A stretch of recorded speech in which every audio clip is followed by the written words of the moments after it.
না, আমি কোনো পরিস্থিতি বুঝি না। না তুমি বুঝো না, বুঝলে এইভাবে চিল্লাইতা না। কারণ তুমি আমাকে বোঝো না, তাই আমি চিল্লাই। আমাকে নিয়ে ভাবার মতো টাইম তোমার কাছে নাই। হ্যাঁ, তোমাকে নিয়ে ভাবার আমার কোনো টাইমই নাই। তাহলে তো হয়ে গেল। আমি যেহেতু কিছু বুঝি না, তাহলে তো তোমার সাথে আমার থাকা উচিত না, তাই না? তুমি তোমার পথে, আমি আমার পথে। হ্যাঁ, তুমি তোমার পথে যাও, আমি আমার পথেই থাকবো। যাও।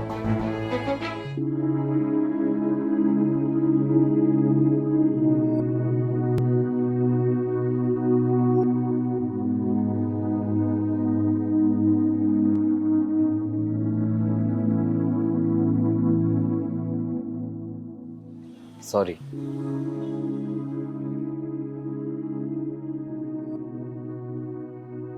আজকে মারুফা গলায় ওড়না পেঁচিয়ে